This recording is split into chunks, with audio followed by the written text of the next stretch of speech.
चलिए आपसे एक सवाल पूछते हैं। जो ये 500 रुपये आपको ये दिख रहे हैं, ये 500 रुपये, अगर ये 500 रुपये हमने 2001 में इन्वेस्ट किया होता तो इसकी वैल्यू क्या होती। लेकिन उससे पहले हम देखते हैं कुछ छोटी सी वीडियो क्लिप। अगर हम पैसे नहीं बचाते अपने बच्चों के हायर एजुकेशन के लिए, उनके पढ़ने के लिए, तो आगे क्या सिचुएशन हो सकती है। क्या नाम है आपका?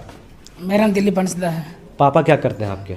ऐसे फिलहाल तो काम कर रहे हैं मजदूरी का। अच्छा, मजदूरी का। तो आप आगे चल के क्या करना चाहिए? कुछ एम है, गोल आपका? जी इंजीनियर। अच्छा, इंजीनियर बनना चाहते हैं, वेरी नाइस। तो देख लिया आप लोगों ने। अब हम समझते हैं इसका सोल्यूशन क्या है। इस 500 रुपए से कैसे उनकी जिंदगी हम बदल सकते हैं। और वीडियो पसंद आए ना तो लाइक और सब्सक्राइब भी कर लीजिएगा, और कमेंट में प्यारा सा थैंक्स लिख देंगे तो भी हमारे लिए मोटिवेशन हो जाएगा, जो कि हम इन्वेस्ट करेंगे अपने बच्चों की पढ़ाई के लिए, उनके हायर एजुकेशन के लिए। और यहाँ पर हम देखते हैं कि उनकी वैल्यू आगे क्या बन सकती है। इस वीडियो में यही हम समझने वाले हैं। इस वीडियो में दी गई जानकारी केवल शिक्षा और जानकारी के उद्देश्य से है। कोई भी निवेश करने से पहले अपने वित्तीय सलाहकार से सलाह जरूर लें। तो दोस्तों, जो हमारा सवाल है, ये हमारे पास अगर 500 रुपए हमने इन्वेस्ट किया होता 2001 में, ठीक है, 2001 में अगर हमने ये से इन्वेस्ट किया होता तो आज उसकी वैल्यू क्या होती। इससे अच्छा ये होगा कि हम आज जो इन्वेस्ट करते हैं आगे चल के उसकी वैल्यू क्या होगी। लेकिन दोस्तों, यहाँ पर एक प्लस पॉइंट मैं आपको बताना चाहूँगा, जो कि लोगों के मन में कन्फ्यूजन होता है कि अगर जब तक हमें रिजल्ट नहीं दिखता, हमने अगर 2001 में इन्वेस्ट किया होता और आज उसका रिजल्ट अगर हमें दिखता तो हम आगे और अपना इन्वेस्टमेंट करते। अभी मैं आपको उसका रिजल्ट भी दिखाऊंगा कि अगर पास्ट में किसी ने 2001 में अपना इन्वेस्टमेंट किया है, आज उसकी वैल्यू क्या हुई होगी, अभी आपको वीडियो में देखने को मिलेगा। लेकिन उससे पहले हम समझते हैं कि आखिर कितना हम सोच सकते हैं। क्या हम यहाँ पे 5 लाख सोचें, या फिर हम यहाँ पे 10 लाख सोचें, या फिर हम उससे ज़्यादा सोचें, या फिर और ज़्यादा सोचें, या फिर और ज़्यादा सोचें। कितना हम सोचें, खैर सोचना तो दूर की बात है। आपने अभी जो क्लिप देखा उससे तो ये समझ में आ गया होगा कि हमें हमारा इन्वेस्टमेंट करना क्यों ज़रूरी है। हमारे पास पैसे इकट्ठा नहीं हो पाते, जिसकी वजह से बच्चे आगे पढ़ नहीं पाते, उनकी आगे की लाइफ जो हम बनाना चाहते हैं वो बन नहीं पाते हैं। सपना होता है ना कि अगर हमारा बच्चा छोटा है, हम उसको कहते हैं कि हमारा बेटा इंजीनियर बनेगा, डॉक्टर बनेगा, मेरा बेटा डॉक्टर बनेगा, इंजीनियर बनेगा, है ना। तो इस सपने को हम साकार कैसे करेंगे। इस साकार हम इस अमाउंट से भी कर सकते हैं, जो कि आज इसकी वैल्यू में बहुत ही कह सकते हैं कि ना तो बहुत ज़्यादा ना तो बहुत ही कम।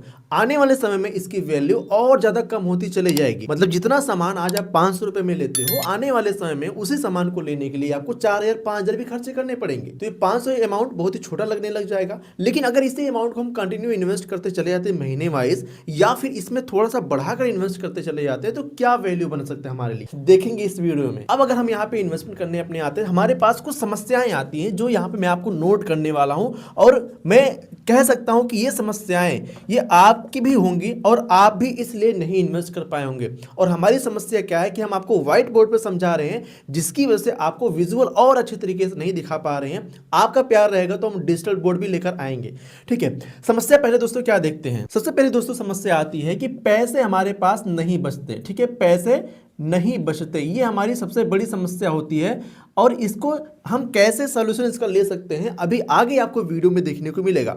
अब बात करते हैं अपने दूसरी समस्या पे। अब अगर हम म्यूचुअल फंड चुनने जाते हैं भाई, तो यहाँ पे हजारों म्यूचुअल फंड हैं, ठीक है, हजारों यहाँ पे म्यूचुअल फंड देखने को मिल जाते हैं, हजारों स्टॉक्स देखने को मिल जाते हैं, लाखों में कह सकते हैं स्टॉक देखने को मिल जाते हैं। तो कैसे अपने लिए, हम अपने बच्चों के फ्यूचर के लिए हम अपने लिए बेस्ट स्टॉक या बेस्ट म्यूचुअल फंड चुन सकते हैं, इसका भी एक थोड़ा सा सोल्यूशन आपको देखने को मिलेगा। और यहाँ पे जो तीसरा सबसे बड़ा सवाल आता है दोस्तों, ये बहुत ही इंपॉर्टेंट है, और ये सवाल लोग अक्सर दोहराते रहते हैं। हम मान लेते हैं हमने इन्वेस्टमेंट तो कर दिया, लेकिन पैसा हमारा, ठीक है, पैसा हमारा अगर डूब गया तो भाई, ठीक है, पैसा हमारा डूब गया तो इसका क्या सोल्यूशन है, अभी आपको आगे जानने को मिलेगा। और हमने यहाँ पे इन्वेस्टमेंट तो कर दी भाई, गारंटी कौन लेगा हमारे पैसे की, ठीक है, गारंटी कौन लेगा ये भी हम जानेंगे। और इसके बाद जो सवाल आता है ना, ये सवाल बहुत ही इंपॉर्टेंट है भाई, इन्वेस्टमेंट हम कहाँ से करें, ठीक है, इन्वेस्ट हम कहाँ से करें, ठीक है, कहाँ से करें, आगे अभी आपको जानने को मिलेगा। और एक बहुत ही कह सकते हैं लेजीनेस वाला सवाल है, और ये हमें भी बहुत परेशान करता था, आपको भी परेशान करता होगा कि भाई हमने यहाँ पे इन्वेस्टमेंट तो करने का हमने ठान लिया, बट इस महीने नहीं, ठीक है, इस महीने नहीं, कब से करेंगे भाई, अगले महीने से करेंगे हम, ठीक है, अगले महीने से हम अपना पैसा इन्वेस्ट करेंगे। ये पांचों जो सवाल है ना, ये बहुत ही इंपॉर्टेंट है, हर एक इन्वेस्टर के मन में, हर एक पेरेंट्स के मन में आता है। उसके लिए भाई हमारा बच्चा आगे पढ़ेगा, उसके लिए हम इन्वेस्ट करेंगे, लेकिन ये जो सवाल आते हैं ना, ये सवाल उनको करने नहीं देते। ये 5 कॉमन सवाल है जो कि लोगों को परेशान करके रख दिए हैं। अच्छा, अब क्या करते हैं ना, सबसे पहले इसका कितना बनेगा इसको हम बाद में देखते हैं। सबसे पहले इन सबका हम सोल्यूशन निकाल लेते हैं, जिसकी वजह से ना हमारा इन्वेस्टमेंट करना आसान हो जाएगा। फिर जाके वैल्यू हम देखेंगे कि भाई अगर इन्वेस्ट करते हैं ना तो कितना वैल्यू हम एक्सपेक्ट कर सकते हैं पास्ट के रिटर्न के हिसाब से, अगर हमने पास्ट में इन्वेस्ट किया होता। ठीक है, सोल्यूशन देखते हैं।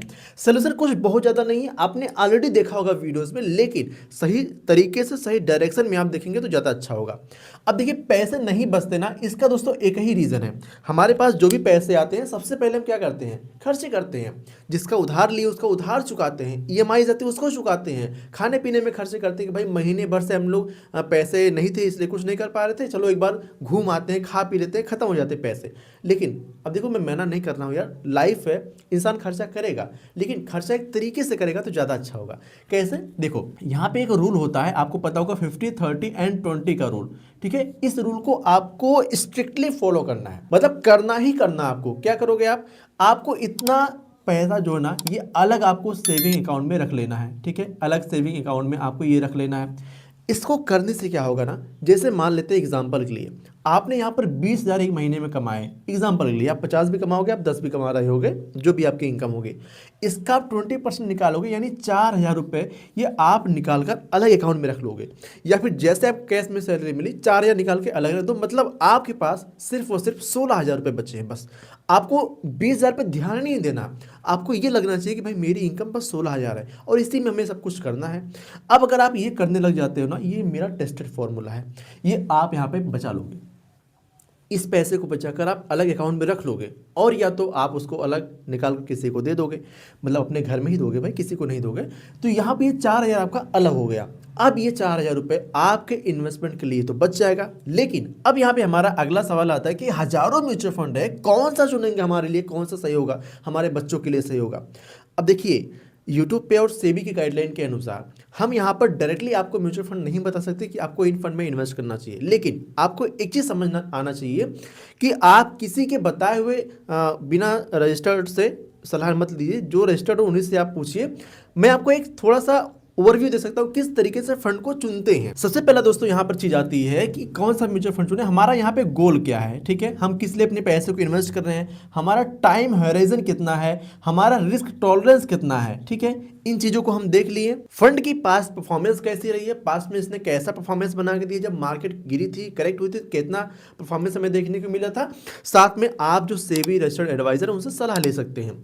अब जैसे कि हम बात करें, जस्ट एग्जांपल के लिए हम समझते हैं, कोई आपको रिकमेंडेशन नहीं रहेगा। जैसे कि मान लेते हैं एक, अगर हम बच्चे के नाम पे इन्वेस्ट करना चाहते हैं, चाइल्ड के नाम से भी म्यूचुअल फंड आते हैं। जैसे एग्जांपल बताऊं आपको तो एसबीआई मैग्नम चिल्ड्रन बेनिफिट नाम से फंड है। ठीक है, अगर यहाँ पर इसकी पास्ट की परफॉर्मेंस हम देखते हैं तो कुछ इस तरीके से देख सकते हैं। अब यहाँ पर हम सवाल उठ करते हैं कि मान लिया हमने यहाँ पे फंड भी चुन लिया, अब पैसा हमारा डूब गया तो भाई गारंटी कौन लेगा। अगर हम इन्वेस्टमेंट कर रहे हैं, पैसा डूब गया, कौन गारंटी लेगा हमारे पैसे की। ठीक है, बहुत सारे ऐसे स्कीम आती है जो कि फ्रॉड होती है और पैसे लेके चली जाती हैं। देखिए, अगर आप म्यूचुअल फंड में इन्वेस्ट कर रहे हैं या फिर स्टॉक्स में इन्वेस्ट कर रहे हैं, जिस तरीके से मार्केट ऊपर नीचे होता है, पैसे भी आपको ऊपर नीचे वैसे ही होते हैं। लेकिन ये को कि आपका पैसा लेके कोई भाग जाएगा, ऐसा नहीं होता। ऐसा आपके ऊपर होता है दोस्तों, जो भी पैसा आप इन्वेस्ट कर रहे हैं, यहाँ पर रेगुलेट करता है सेबी। ठीक है, सेबी यानी security exchange board of India. जिस तरीके से आप बैंक में पैसा जमा कर रहे हो तो कौन गारंटी ले रहा है आपके पैसे बैंक में जमे हैं, कोई तो ले रहा होगा। कौन है पता है आपको? अगर पता हो तो कमेंट में लिखिएगा, लिखिए कमेंट में, हम देख रहे हैं। नहीं लिख पा रहे, कोई बात नहीं। आरबीआई आपके जो बैंक्स उनको रेगुलेट करता है, तो उसी तरीके से जो आपका इन्वेस्टमेंट होता है ना, उसको रेगुलेट करता है सेबी यानी security exchange board of India. ये आपके पैसे को रेगुलेट करता है, ये देखता है कि भाई कोई फ्रॉड वगैरह ना हो। ठीक है, तो ये भी दिक्कत खत्म हो गई। अब यहाँ पे इन्वेस्ट कहाँ से करें, ये बड़ा सवाल है भाई, बहुत ही बड़ा सवाल है। कहाँ से इन्वेस्ट करें, किसके पास जाएं? देखिए, यहाँ पर आपके पास कई सारे ऑप्शन आ जाते हैं इन्वेस्टमेंट करने के लिए। जैसे कि आप देख रहे हो कि बहुत सारे एप्लीकेशन है। ठीक है, ब्रोकर एप्लीकेशन, जैसे मैं अगर नाम लेना चाहूँ एग्जांपल के लिए, रिकमेंडेशन नहीं है, ग्रो है, अप स्टॉक है, जीरोधा है, ईटी मनी है, बहुत सारे ऐसे एप्लीकेशन है जहाँ से आप इन्वेस्ट कर सकते हैं अपना अकाउंट ओपन करके, केवाईसी करके। बैंक हैं, ठीक है, बैंक, यहाँ से आप अपना इन्वेस्टमेंट कर सकते हैं। और एएमसी की वेबसाइट हैं, ठीक है, एएमसी की डायरेक्ट वेबसाइट होती है, वहाँ से इन्वेस्टमेंट कर सकते हैं। कोई फंड डिस्ट्रीब्यूटर है वहाँ से जाकर इन्वेस्टमेंट कर सकते हैं। इनफैक्ट बैंक से जाकर भी अपना इन्वेस्टमेंट आप कर सकते हैं। लेकिन यहाँ पर एक ट्विस्ट है, अगर आप बैंक से इन्वेस्टमेंट करने जाते हैं या फिर डिस्ट्रीब्यूटर है उनके थ्रू इन्वेस्ट करना चाहते हैं, तो जिस एएमसी का फंड होगा आप उसी में इन्वेस्ट कर पाओगे और वहाँ पे आपको रेगुलर फंड देखने को मिलेगा। थोड़ा सा एक्सपेंस रेशियो ज़्यादा होते हैं, बट जो ये एप्लीकेशन वगैरह होते हैं यहाँ पर आपको मल्टीपल जितना एएमसीज हैं सारे का फंड आपको देखने को मिल जाता है, लो एक्सपेंस रेशियो पे देखने को मिल जाता है। तो यहाँ पर आपको जो सही रहेगा आप वहाँ से चुन सकते हो। ये तरीके होते हैं इन्वेस्टमेंट करने के लिए। अब अगला सवाल, इस महीने नहीं ये अगले महीने से करेंगे, बस यही बेड़ा गर्क हो जाता है। हमने सारे सिचुएशन बना लिए लेकिन यार इस महीने से नहीं करते हैं, अभी मार्केट थोड़ा ऊपर नीचे हो रही है, अगले महीने से करेंगे। या फिर पैसे नहीं बच पा रहे हैं, अगले महीने से करेंगे। इस महीने पैसे बच गए उसको कहीं और खर्चा करते हैं, अगले महीने से इन्वेस्ट करेंगे। ये चीज़ें, ये मेंटोरिटी हमें परेशान करके रख देती है। इसी को हमें सबसे पहले दुरुस्त करना है, अभी करना है, आज ही करना है। संडे तो कोई बात नहीं, मंडे को ही करना है, ठीक है। ये अगर हमारे पास रिस्पॉन्सिबिलिटी अपने अंदर क्रिएट करेंगे तो जाके हमारा इन्वेस्टमेंट हो पाएगा, फिर ये चीज़ें सॉल्व हो जाएंगी। अगले महीने से नहीं भाई, अभी ही करना है, हमें अभी करना है, ठीक है। ये चीज़ अगर अपने अंदर आप डेवलप करोगे तो ही आपका इन्वेस्टमेंट स्टार्ट हो सकता है, ठीक है। अच्छा, यहाँ तक ये चीज़ें सॉल्व हो गई ना। अब यहाँ पर अब बात करते हैं ओनली कैलकुलेशन की, जस्ट इलस्ट्रेशन ओनली, कोई भी रिकमेंडेशन नहीं, कोई गारंटीड नहीं है, ठीक है, समझने के लिए। अगर हम मान लेते हैं, ठीक है, हम मान लेते हैं, हम यहाँ पे मिरेज कर देते थोड़ा सा, अगर सिर्फ 500 रुपये अपना इन्वेस्ट करते हैं, ठीक है, 500 रुपये हम पर मंथ अपना इन्वेस्टमेंट करते हैं और एक्सपेक्टेड हम यहाँ पे ये एग्जांपल के लिए इलस्ट्रेशन ओनली मान लेते हैं और अगले हम 25 ईयर के मान लेते हैं। हमारा बच्चा जैसे मान लेते हैं इस साल पैदा हुआ है, 25 साल में उसको हायर एजुकेशन की जरूरत पड़ेगी, वहाँ के लिए हम पैसे इकट्ठा कर रहे हैं। तो यहाँ पर ये अगर हम करते हैं, अगर हम कोई और एक्स्ट्रा इन्वेस्टमेंट नहीं करते हैं तो हमारे पैसे की वैल्यू लगभग आप यहाँ पे स्क्रीन पे देख सकते हैं, जस्ट इलस्ट्रेशन ओनली है, ठीक है। एंड यहीं पे अगर हम बात करते हैं जस्ट, अब जैसे कि हम पैसे अब 500 रुपये कमा रहे हैं, इसकी वैल्यू समय समय पर कम होती चली जाएगी। मतलब जो सामान आज 500 खरीद रहे हैं, आने वाले समय में उसको हम 5000 में भी खरीदेंगे आने वाले 25 सालों में, क्योंकि महंगी हो चुकी होंगी इन्फ्लेशन की वजह से, महंगाई की वजह से। तो अगर इसी 500 में मान लेते हैं हमने 500 से अपना इन्वेस्टमेंट स्टार्ट कर दिया, प्लस यहाँ पे 10%, जिस तरीके से हमारी सैलरी बढ़ती है हर साल 10%, 12%, 15%, हम इसको बढ़ाएंगे। प्लस अगर यही हम रिटर्न एक्सपेक्ट कर लेते हैं अगले इसी समय के लिए, तो हमारी total value illustration only example के लिए यहाँ पे आप देख सकते हैं। मतलब हमारा इन्वेस्टमेंट कितना आ रहा है, हमारा इस पर रिटर्न कितना आ रहा है एंड टोटल वैल्यू कितनी बन रही है। शॉकिंग है दोस्तों। ये हम अपने बच्चे को अच्छी लाइफ देने के लिए करेंगे, मात्र 500 रुपये से उनको अच्छी लाइफ मिल पाएगी। नहीं तो बचपन में हम कहते नहीं कि हमारा बेटा डॉक्टर बनेगा, हमारा बेटा इंजीनियर बनेगा। कैसे बनेगा जब पैसा ही नहीं आपके पास होगा, आप खर्चा ही नहीं पूरा कर पाओगे। लेकिन आप सही तरीके से करोगे तो जरूर बन सकता है। पैसा एक बहुत ही बड़ी बाधा बन जाती है किसी की लाइफ बनाने में। अगर आप लोन भी ले लेते हैं, अगर मान लेते हैं बच्चा एग्जाम दिया क्लियर नहीं हुआ, तो लोन आपके सर पे आ जाता है, बच्चे के सर पे आ जाता है। आप तो बूढ़े हो चुके होंगे, ऊपर से और टेंशन, बहुत सारी चीज़ें आ जाती है। और वही अगर छोटा सा डिसीजन ले लेते हैं तो हमारी लाइफ सिक्योर और बच्चों की लाइफ भी सिक्योर हो सकती है। कैसा लगा वीडियो कमेंट में जरूर बताइएगा। पसंद आया हो तो थैंक्स लिख दीजिएगा, हमारे लिए मोटिवेशन होता है। अपनी राय कमेंट बॉक्स में दे सकते हैं, जो भी चीज़ें आपको अच्छी लगी हो या फिर जो चीज़ें आपको निगेटिव लगी हो, कमेंट का आपके इंतजार रहेगा। बाकी अगर आप ETF या फंड तलाश रहे हैं, उसके लिए अगली वीडियो आ जाएगी, स्क्रीन पर क्लिक करके आप पूरी वीडियो यहाँ पर देख पाएंगे। सो आई होप आपने अभी तक चैनल को सब्सक्राइब कर दिया होगा। चलिए मिलते हैं नेक्स्ट वीडियो में, तब तक के लिए जय हिंद, जय भारत। इस वीडियो में दी गई जानकारी केवल शिक्षा और जानकारी के उद्देश्य से है। कोई भी निवेश करने से पहले अपने वित्तीय सलाहकार से सलाह जरूर लें।